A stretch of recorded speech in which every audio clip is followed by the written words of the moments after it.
Salam dəyərli müəllimlər, xoş gördük hər birinizi. Növbəti vacib izahla qarşınızdayıq. MİQ və sertifikasiya imtahanına hazırlaşan ibtidai sinif müəllimləri üçün riyaziyyat fənnindən dəstək xarakterli növbəti izahı sizlərə təqdim edirəm. Vaxt itirmədən keçək suallarımızın ətraflı izahına. Birinci sualımız həndəsə ilə bağlı. Düzbucaqlı şəklində bayraq 3 eyni hissəyə bölünmüş və bu hissələrdən ikisi şəkildəki kimi mavi rəngə boyanmışdır. Ağ rəngli hissənin eni bayrağın enindən 30 cm qısa, sahəsi isə bayrağın sahəsindən 3300 kvadrat santimetr kiçikdir. Buna görə bayrağın uzunluğu neçə santimetrdir?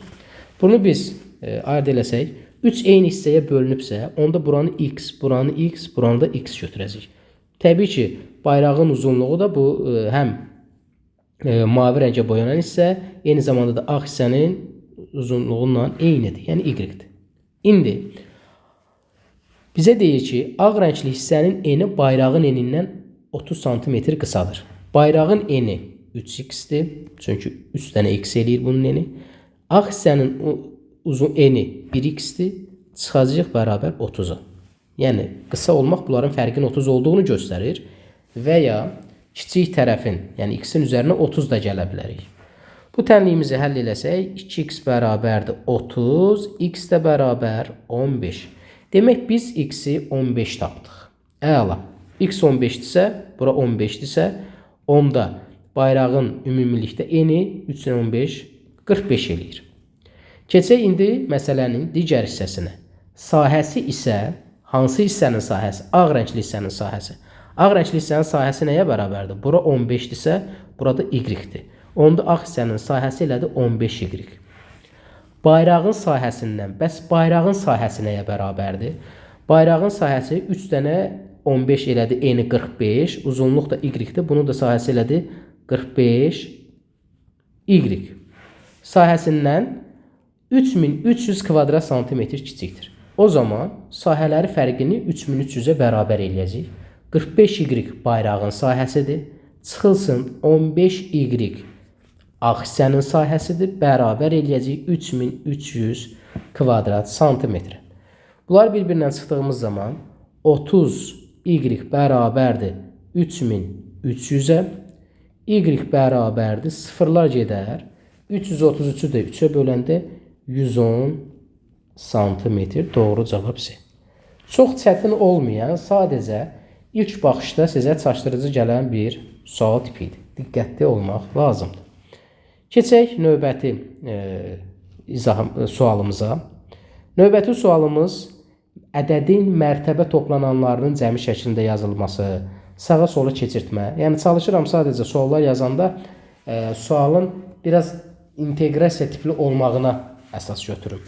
O zaman siz sualda ətraflı düşünməyi özünüzdə vərdiş elətdirirsiniz. AB 2 rəqəmli ədəddir. Burada bizə bir bərabərlik verilib. AB bərabər 3A üstəgəl 8B.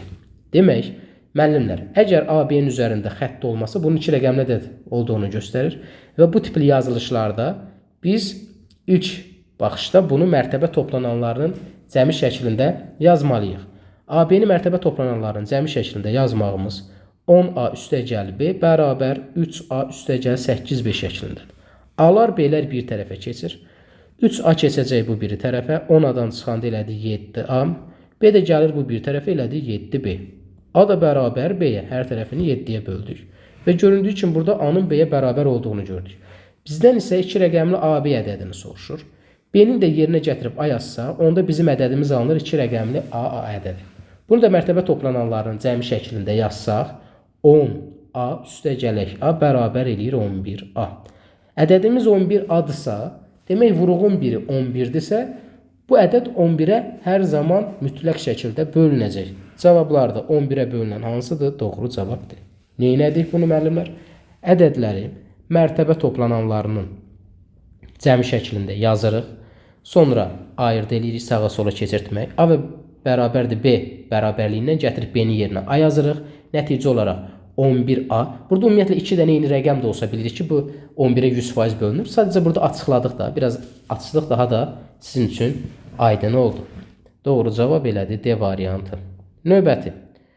Üçüncü sualımız faizlə bağlı maraqlı bir sualdır. Bir avtobusda olan sərnişinlərin 92% ingilis dilini bilir. Yolun yarısında ingilis dilini bilənlərin bir qismi avtobusdan düşür. Bu dəfə avtobusda qalan sərnişinlərin 90% yenə də ingilis dilində danışa bilir. Buna görə yolun ortasında, yəni yolun yarısında sərnişinlərin neçə faizi avtobusdan düşmüşdür? Faiz məsələləri ilə bağlı dəyişməyən qaydamızı yenə təkrar edirəm. Dəyişməyən və eyni zamanda sizə olduqca böyük kömək göstərir. Əgər müəllimlər məsələnin sonunda bu və ya digər formada bizdən konkret olaraq, məsələn, avtobusdakı sərnişinlərin sayı nə qədərdir və ya ambarda qalan meyvələrin kütləsi nə qədərdir, konkret dəqiq ədəd soruşmursa, faiz dəyişimini soruşursa, neçə faiz qalxdı, neçə faiz düşdü, neçə faiz və s. bu tipli suallarda başlanğıcda işimiz rahat olsun deyə 100 götürə bilərik. O zaman sərnişinlərin sayı bərabərdir. Mən götürəcəm 100. 100x də götürə bilərsiniz. Çünki burada 100 götürmək, 100x hardasa daha uyğun olar ki, biz bilmirik, ən azı 100-ün qatı olsun. Bir məhsul kimi. Amma orada x sonra əlavə bir dəyişən də daxil edəcək. 2 dəyişən sizi çaşdırar deyə elə 100 götürün. Yəni məsələnin belə deyək, taleyinə təsir göstərməyəcək 100 götürmək. Amma bizim işimizi çox rahatlaşdıracaq. 92% ingilis dilini bilir. Bəs 100-ü götürməkdə məqsəd nədir? Çünki 100 yeganə ədəddir ki, istənilən faiz özünə bərabərdir. Məsələn, 100-ün 92% 92 eləyir. 100-ün 45% 45 eləyir. 92% ingilis dilini bilir. O zaman elə 92 nəfər ingilis dilini bilir yazıram. Bilir. Elə çıxır ki, 8 nəfər bilmir də. 8 nəfər bilmir. İndi yolun yarısında ingilis dilini bilənlərin bir qismi avtobusdan düşür. Bu bir qism sözü var. Müəyyən hissəsi, bir qismi, bir neçəsi. Məsələ həllərin 90%-də biz bunları bir məhsulla işarə edirik. Burada bir qismini bilmədiyimizdən bunu x ilə işarə edəcəyik. O zaman 92 nəfər ingilis dilini bilirdi. X nəfər, bilənlərin x nəfəri düşür. Nə qədər qalır? 92 çıxılsın x. Bunu ingilis dilini bilənlərdən qalanlar. Belə deyək. İndi mən uzun yazmıram, yəni vaxt getməsin deyə. Məsələ həllərində, müəllimlər, hər zaman tapdığınıza özünüz sual verin ki, bu tapdığım nədir? Yəni, gözünüzü yumub sağdan soldan çıxdıq, vurduq, böldük, belə həll olunur. Demək, 92 minus x avtobusda qalan ingilis dilini bilənlərdir. Bəs ümumi say nə qədərdir? Bu x nəfərin düşməsi həm də sərnişinin sayına da təsir göstərəcəkdir. Onda belə çıxır ki, 100 çıxılsın x olacaq. Və bizə deyir ki, bu dəfə avtobusda qalan sərnişinlərin, ümumi avtobusda qalan sərnişinlər 100 minus x idi. 100 minus x idi. Bunların 90% yenə də ingilis dilində danışa bilirsə, 100 minus x-in 90%-ni tapırıq. 90%-ni tapmaq vur 90 böl 100 deməkdir. Bərabərdir ingilis dilini bilənlər. Yəni qalıb ingilis dilini bilənlər. Avtobusda ingilis dilini bilənlərdən qalan şəxslər. Bu formada bizim nəticə olaraq gəldiyimiz budur. Bunu da həll eləsək, hər tərəfini 100-ə vursaq müəllimlər, 100 çıxılsın x vurulsun 90 bərabərdir 100 vurulsun 92 minus x. Hər tərəfdən ona bölsək sıfırlar gedər. 900 çıxılsın 9x bərabərdir 920 çıxılsın 10x. 10x bu bir tərəfə keçir. 10x-dən 9x çıxanda qaldı 1x. 9 da bu bir tərəfə keçəndə qaldı 20. Demək, düşən sərnişinlərin sayı x imiş. Bizdən isə yolun yarısında sərnişinlərin neçə faiz avtobusdan düşmüşdür soruşulur. 20 nəfər düşüb. Mən indi sual verirəm ki, 20 100-ün neçə faizidir? Hansı ədədi deyirsə 100-ün neçə faizidir, həmin ədədin özü qədər olacaq. 20 100-ün neçə faizidir? 20 bölünsün 100 vurulsun 100. Yazmağa ehtiyac yoxdur, amma sizə göstərirəm ki, niyə belə yazılır? Bu da bərabər 20%. Doğru cavab elədir. B variantı. Növbəti 4-cü suala baxırıq. Aşağıdakılardan hansı ən kiçikdir? İlk baxışda sadə görsənə bilər, amma burada həm bölünmə, həm mötərizələr və olduqca diqqət tələb edən nüanslar var. Baxın, birinci A variantına baxaq. Hər birinin qiymətini tapaq. 1 böl 2. 1 böl 2 2-də 1 deməkdir. 2-də 1 bölünsün 3. Bu da bərabərdir 2-də 1-i tamı kəsri tama böləndə tərsinə vuracaqsan. 3-də 1-ə vurmaq deməkdir. Elədi 6-da 1. Təzədən 6-da 1-i 4-ə bölmək, 6-da 1-i tamın tərsinə vurmaq deməkdir. Vurulsun 4-də 1 bərabərdir 24-də 1. Əla. Demək birincinin cavabını biz 24-də 1 tapdıq. Ardıcıllıqla. İkinci, yəni B variantına baxırıq. 1 bölünsün 2. Bu 2-də 1 deməkdir. Bölünsün 3 bölünsün 4. 4-də 3 deməkdir. Yəni 3 bölünsün 4. Burada görürsünüz bu ayrılıqda yazılıb. Yəni bölək 3-ə sonra təzədən 4-ə yox, 4-də 3-ə bölmək. Bu da bərabərdir. Kəsri kəsrə bölmək üçün birinci kəsri olduğu kimi qalır. İkinci kəsrin tərsinə vururuq. 3-də 4. 2 2-yə 1, 4 2-yə 2. Bunun da cavabı elədir B variantında 3-də 2. Bərabərlik yazıb 3-də 2 yaza bilərik bura birbaşa. 3-də 2. Alınma qaydasında dedikdə sizə. Gəldik C variantına. Burada birdən biri məsələ müəllimlər çaşıb 2-yə bölər və birinci burada mötərizə var. Mötərizəni həll eləyəndə eləyəcək 2 bölünsün 3 bərabərdir 3-də 2. Amma sonra müəllimlər çaşıb birdən bunu 4-ə bölər. Yox, ardıcıllıqla gedirik. 1 bölünsün var. 1 bölünsün 3-də 2 bərabərdir tərsinə vuracaq biri bunu. Bu da eləyəcək 2-də 3. Sonra böl 4 var. 2-də 3-ü də təzədən 4-ə böləndə 2-də 3-ü vuracaq 4-ün tərsinə 4-də 1.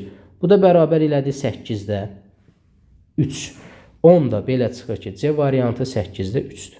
Baxın, müəllimlər, gördüyünüz kimi sadə görünsə də, amma diqqətli. Burada məsələn, müəllimlər düşünər, kalkulyatordan 1 ilə 2-yə bölək, sonra 13-ə bölək, sonsuz kəsrlərə doğru gedər, işimiz çətinləşir. Məsələn, 3-də 2-ni biz onluq kəsr şəklində yaza bilmərik heç. Ona görə bax, bunlarda diqqətli olmaq lazımdır. Bir də ardıcıllıq da var burada. Gəldik D-yə araşdıraq. D-də nə var? Burada əvvəlcə mötərizənin içərisini həll edəcək və gördüyünüz kimi burada da 2 qat mötərizə var. 2-ni 3-ə böləndə elədi 3-də 2. Böl 4-ə. Bunu 4-ə bölmək bərabərdir. 3-də 2-ni bunun tərsinə vurmaq deməkdir. 4-də 1-ə. Bu da bərabər 2 2-yə 1, 4 2-yə elədi 2. Bu da elədi 6-da 1. Amma unutmuruq, burada da 1 var. Çünki əvvəlcə bütöv mötərizəni həll edirik. 1 bölünsün 6-da 1 tərsinə vurmaq deməkdir. 1-də 6, bu da bərabər 6. Demək, bunlar bərabərdir 6-ya. Ən kiçiyini soruşur. Təbii ki, burada digərləri kəsirdir. 6 tamdır, ən böyük 6-dır. D-ni heç digərlərlə müqayisə eləmək dəyməz. Biz müqayisə eləyəcəyik 24-də 1, 3-də 2 və 8-də 3 kəsirini. Bunlar da məxrəci rahat bərabərləşdirilə bilən kəsirlərdəndir. 24-də 1, bu 24-ü 3-ə bölürsən 8, 8-i 2-ə vurursan 16. 24-ü 8-ə bölürsən 3, 3 dəfədə 3, 9. İndi bu kəsirlərdən ən kiçik olan hansıdır? 24-də 1. Doğru cavab elədi A variantı. Gördüyümüz kimi sadə görünsə də hesab əməlləri diqqət tələb edən və əməliyyatı çox olan suallardır. Növbəti həndəsədən olan sualımız. Həndəsədən olan sualda üçbucaqlarla bağlı növbəti maraqlı bir sualdır. ABC bərabər yanlı üçbucağında. Bərabər yanlı üçbucağın yan tərəfləri bir-birinə bərabərdir və eyni zamanda yan bucaqları da bir-birinə bərabərdir. İndi burada şərt verilib AB AC-yə bərabərdir. Bucaq CB K CB A AC K və BKC də 124 dərəcədir. BKC də 124 dərəcədir. Burada müəllimlər sualı yazanda CBK-dır. Burada A-nın yerində K olmalıdır. Yəni baxanda onsuz da görsəndə də hansı bucaqlar bərabərdir? CBK, yəni bu ikisindən bu ikisi də bir-birinə bərabər olma şərti verilir və buradadır. Bunlar sadəcə verilənlərdir. Bunlar verilməsə belə biz bunu şəklin üzərində onsuz da görürük də. Sadəcə bu daha da belə deyək, sualı bizim üçün konkretləşdirir. Yəni burada K-dır. Tamam. İndi bunu necə həll edəcəyik? Baxaq, diqqətli olaq. Bu A bucağını biz alfa götürək, bilmirik. Bura x-dirsə, bura y-dir, onda bura y olacaq. Müəllim, niyə bura y-dirsə, bura y olur? Bunu hansı riyazi qanuna uyğunluğa görə deyirsiniz? Sualı anında ağlınıza gəlir və mən də dərhal o sualın cavabını verim. Bu bərabər yanlı üçbucaq dedik də biz az öncə. Onda belə çıxır ki, bu bucaq bərabər olmalıdır da. Bura y yazanda bu x üstəgəl y bucağıdırsa, onda bu x üstəgəl y olması üçün burada y olmalıdır. Sadə bir məntiqdir. Əla. Buranı bildik. İndi üçbucağın daxili bucaqlarının da cəminin 180 dərəcə olduğunu bilirik. O zaman bu bucaq, yəni bütövlükdə x üstəgələk y bucağı, üstəgələk bu bucaq y üstəgələk x bucağı, yəni bu bucaq və bu təpə bucağı alfa üstəgələk alfa bərabərdir 180 dərəcə. Bunu sadələşdirsək, 2x üstəgələk 2y üstəgələk alfa bərabər 180 dərəcə. Bu mənim üçün vacib aldığım birinci informasiyadır. Bununla işimiz bitmir. Keçirik indi növbəti bu üçbucağı analiz eləməyə. Bax, bu üçbucağı analiz eləməyə. Bura x idisə, burada biz az öncə dedik ki, y-dir də.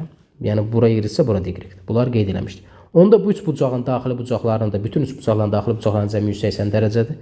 Buradan yazacağım x üstəgələk, y üstəgələk 124 bərabər 180-ə.